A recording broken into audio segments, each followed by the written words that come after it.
Hello and welcome to the Reflection Pool podcast produced by the Vernal Pool, UC Merced's undergraduate creative arts journal. My name is Cassandra Chase, and today I am joined by Trinity Gonzalez, a published student writer for the Vernal Pool. Today we will discuss some of her writing goals and hobbies. Trinity, where are you from? Hi. I'm originally from Sacramento, born and raised. Yeah. Oh, the Bay Area. I'm from Vallejo. Oh, nice. I went through all my schooling there, and I ended up going to Merced because it was where my sister went. She's a couple years older than me, so it was nice to have that when making the switch because it's not far, like from Sac to Merced. It was a big change. For sure. So what is your year and your major? Oh, I'm a third year psychology major with a writing minor. Nice. So you mentioned one reason why you attended UC Merced because your sister did, and it's not too far, though that it's different. But are there any other reasons why you came to UC Merced? Yeah, definitely. I really like Merced because compared to a lot of other schools, especially UCs, with it being like they're older universities with like larger classes, it's hard to get some of the classes you want when you want them. And that's one of the benefits of UC Merced right now, while it is growing right now, since it's still like one of the smaller UCs, you get a lot of one-on-one learning compared to like Berkeley or like Davis and stuff like that. For sure. That was my number one reason to come into UC Merced because it was a smaller UC. The class sizes were substantially smaller. Some of those class sizes remind me of high school class sizes, at least for my high school. And I wanted my professors to know who I was and not to just be drowning in a sea of people of thousands like at UC Berkeley. No shade. Yeah, it's definitely less competitive. Like there are many for across majors, there's many like internship opportunities and volunteer opportunities that are less competitive just because there's less students here. Yeah, very true. It's a lot of resources here at UC Merced, and that was like the second reason why I came here. It just feels like they're handing out resources. Yeah. So how were you introduced to writing? Well, growing up, I remember very specifically, it was in sixth grade. I had at least creative writing for me. I had a teacher it was his last year there. He was retiring, so we did a lot of fun activities because it was his last year, from like Monopoly tournaments to learning how to juggle. But one of our assignments was just simply to create a short story. And that's where I kind of found my passion because I didn't think I would take it so seriously. It was like one of the fun assignments, but I let myself have fun with it. He read it, he liked it, and well, if I read it today, I would probably cringe because it's so bad. I was 11. It's like a wonderful place to look at, like, this is where I started, and this is where my passion for it started. Nice. So do you only write creative nonfiction? No, I prefer just creative writing in general, like mostly because for a large majority of my like academic career, it has been all academic writing. And so creative writing is kind of like my break, my outlet. So I've been trying to get into more poetry and just fiction in general. Nice. But I I really like want to get more into like magical realism and I really like rooted in reality stories, but with some kind of fantastical element to make it a little interesting. I love that. So what was it like becoming published for the Vernal Pool? Well, it was one where I wasn't aware of the vernal pool for my first year. It was really during, the year when we were all online during the pandemic that I took a creative writing course here, and my the first piece I ever submitted was one of my assignments, and was where my professor recommended like you should try to submit this, and I really just liked the experience of submitting because prior to that I've rarely shared any creative writing with people that weren't just in my immediate like family or friends. So it was nice to like to experience the publishing side of writing. And you get to put it on your resume. Published. So you spoke a little bit about the why you published to the Vernal Pool. Can you speak a little bit about why you chose How You Love Me, though that was the assignment? Maybe I guess what I'm asking is, how did you come about How You Love Me? Well, the assignment in general was just a blank space writing assignment. So whether it be auditory blank space with a lot of pauses or visual, I included both in it. And it was a very personal piece to me because while I changed the names, it was based off a conversation I've had with somebody. And so it was really nice because the time in which that piece took place it's been years since then. And so it was nice to reflect on it of a time with a person I really cared about when we were very uncertain of if we would be in each other's lives for the long term. Happily we are. He's one of my best friends.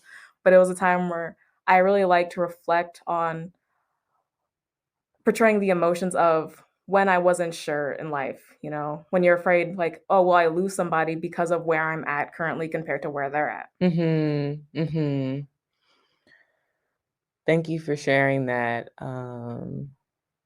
I resonated with the piece a lot. I felt like certain things that were said, I've either said or heard, and it was it was giving very much crossroads energy. Like, we're uncertain of where we're going. I'm as individuals and together. The trajectory is uncertain, whether this is going to be negative, positive, in between. So that was the energy that I was receiving by reading this piece. And that's interesting that you said that the piece had to do with blank space. Is that what you said? Yeah. Because the piece it looks like stanzas. It's not read as necessarily poetry, but it looks poetic, and there's one narrative on one side and another narrative on the other side. And they're not lined up, they're staggered. So it's a really interesting read to see it in that perspective, and I feel like it flows easier that way given the context. So yeah, I enjoyed the piece. Yeah, it was since most of my writing, since I was really into acting during my high school years, so a lot of my experience with writing was writing scripts. So I'm very used to like splitting up the dialogue like That's that. interesting. And so I really like it because it's a way to visually portray a conversation, kind of since the different people speaking are on different sides of the page itself. It's in a sense like visually like facing each other, even though they're not showing people in it. That's really interesting. You don't know unless you know. That's really interesting way to see scripts. I would have never thought about it like that. So that somewhat goes into the next question, which is, how would you describe your writing style? My writing style? Well, I really want to branch out more because a lot of my writing style is very. I don't know why I do it. I write a lot of sad things. I'm not super sad, but I really like strong emotions because it's very cathartic, even if you haven't really experienced it. Like two of the pieces that I submitted to this semester's journal pool were about family, one about war, one about like a mom, who was dying of like cancer, but she gets the chance to like relive a life with her daughter kind of thing. And they're very just like heavy pieces. But I really like that was a beautiful piece, by the way. Thank you. But I really like when a writer is able to portray and like convey an emotion to a reader that the reader hasn't experienced with, but they can still like relate to in some way. Like luckily I haven't experienced like war and like many heartbreaks like that. But sometimes there's writing where it's with their words and how they describe, in detail, like what's happening in them, you can like almost, it takes you there. Yeah. And I really like sensory like elements in my writing. And you for sure get that in this piece in here, as well as the piece that you had submitted this semester. You very much are drawn into the story. So yes, thank you for sharing that. Who is your favorite writer? Ooh, that's actually hard because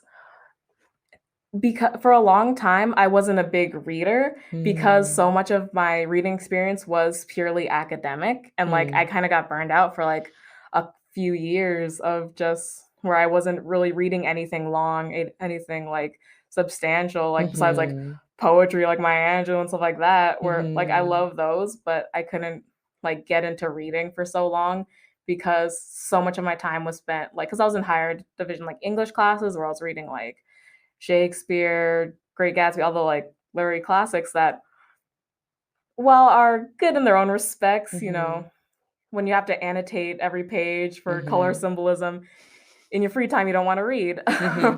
Yeah.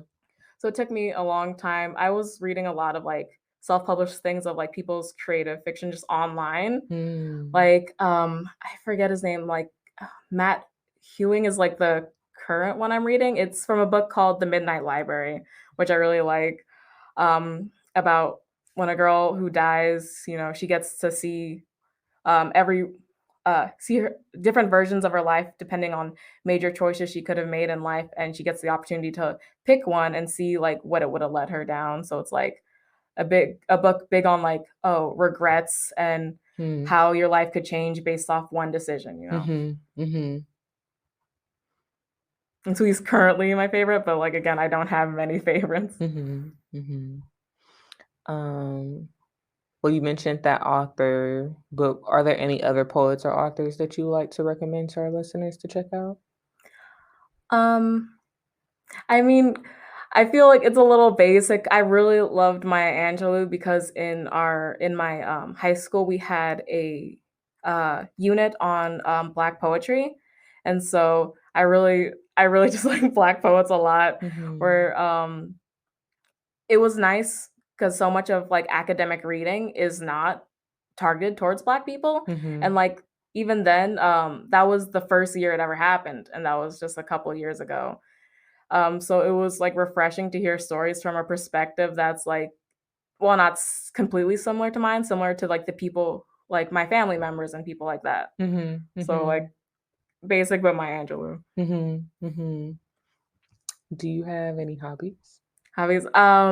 Yeah, like I know during quarantine I got really into earring making because I just had the time, and like yeah, writing is the biggest one I would say. I really I need to get over like procrastination because I have just several unfinished writing pieces, because it's easy to when you think of an idea that's like really great but doesn't fit into your current like line of work. So you're like, well, let me just start this real quick. So there's like 8 like 4-chapter books so far that just aren't finished yet. So like I really did like during quarantine I just had a lot of time to write, so that's what I did. And then yeah, just picking up different hobbies because you had the time, like baking and earring making, stuff like that. And what are your earrings made out of? Oh, it's just clay. Oh, And then I put like Mosh Posh to seal it, and then nice. just bought earring bags. Nice. For those you can't see, they're little mushrooms. Are there any last thoughts or advice that you would like to give our listeners? I would say it's not really advice, but more like a message I like in regard to writing. I really aspire to write more representative stories because it's easy to because I am a Black, Filipino, and Puerto Rican woman. Growing up writing and reading, there wasn't a lot of stories where I felt represented. And I love that I'm given the opportunity to portray stories of marginalized groups because it's easy to feel lost in writing when you don't see anyone like you. And I also want more representation for marginalized groups in a variety of genres, because one of my biggest gripes is like Black tragedy writing or films like that, where at a point you just get tired, you know? I know slavery happened. I know all these like civil rights movements, and sometimes they're beautiful stories, especially when they're written and directed by like Black authors and writers. But at a point, you want to see Black wizards or Black fantasy. Yes. Because, right? Yes. Black mermaids. Yes. Yes. I'm waiting for it. Yes. Because as a kid, you know, a lot of what you're able to read is just what's in your school library and stuff like that. I'm lucky enough now that I'm older, I can like, you know, search the web for any like small sliver of representation I need. But like when you're a kid, you're just reading books of like Magic Treehouse, Harry Potter, and like these aren't made for me. They're fun stories all nonetheless, but they don't talk like me, they don't look like me, I'm not reminded of my family or where I've grown up. So I want more kids to be able to look at writing and be like, yeah, that's me. That's why one of my favorite movies and piece of media in general is Black Panther, because I was like, it was the first time I was like, hey, she looks like my cousin. She looks like, I was able to like see myself in writing. And so, yeah, it's a little heavy, but that was the final parting message. Go out in there and write. Be representative. No, it's not heavy. It's real. I feel like every person that I've interviewed this semester has been a person of color, and they've all have brought up representation in writing, representations within writing programs. It's just not there. You know, now it's 2022, so things are kind of happening. Things are kind of the same. But I think it's important that we call out these things and acknowledge that that's part of telling the story, that we're doing this because it's a hobby, because we love it, but also we want to share our stories that are unique to us as individuals and unique to those who share our similarities. So though it can be heavy, I feel like we have to share our heavy stories as well as our fun and lighthearted stories. That's why we got to have the stories about the Black mermaids and the Black fairies and the Black gnomes and all of the things. After this, I'll get to it. I'll start writing. You know, like we have to keep pushing out this work and keep sharing with the world that Blackness in particular is not a monolith and it looks different. And there's diversity within all of our cultures, and there's intersections within all of these cultures and titles and things that we hold as individuals. So I appreciate you coming. Thank you, man. Thank you for having me. Sharing your story. We had mentioned before the interview reading a piece of the poem. Would you still want to do so? Yeah, I can. Would you want me to bring it? I think I have it up. I will probably just read the either beginning or end bit, maybe combined, because they make a little poem stanza, because the rest is presented like dialogue, so it might not be the best for yours. We drop seeds in winter snow in hopes that the seasons will change and we'll survive the cold, blooming into something greater than we are now. May his spring come soon. I'm fine waiting for the ice to melt, even if it never will. I just know that more than anything, I want him to find his happiness, even as he wants me to find mine, even if it's not by each other's side. May we each find our soft epilogue, my dearest friend. And that was the beginning and end to my piece. So if you want to check out the full piece, go to the Vernal Pool. Yes. Volume 8, issue 1. Yes, I love that shout out. Yes, I love that shout out. If you want to look at Trinity's piece, go to the Vernal Pool website, and we have all of our issues there that you can check out. And again, thank you for coming. Thank you for sharing your story and your work. And I look forward to our next episode. Bye. Thank you all for listening. I hope you enjoyed that discussion as much as I did. If you are interested in seeing past editions of The Vernal Pool, check out our website, thevernalpool.ucmerced.edu, by clicking the link in the description. Past editions can also be found on our East Scholarship page, the link to which will be also in the description.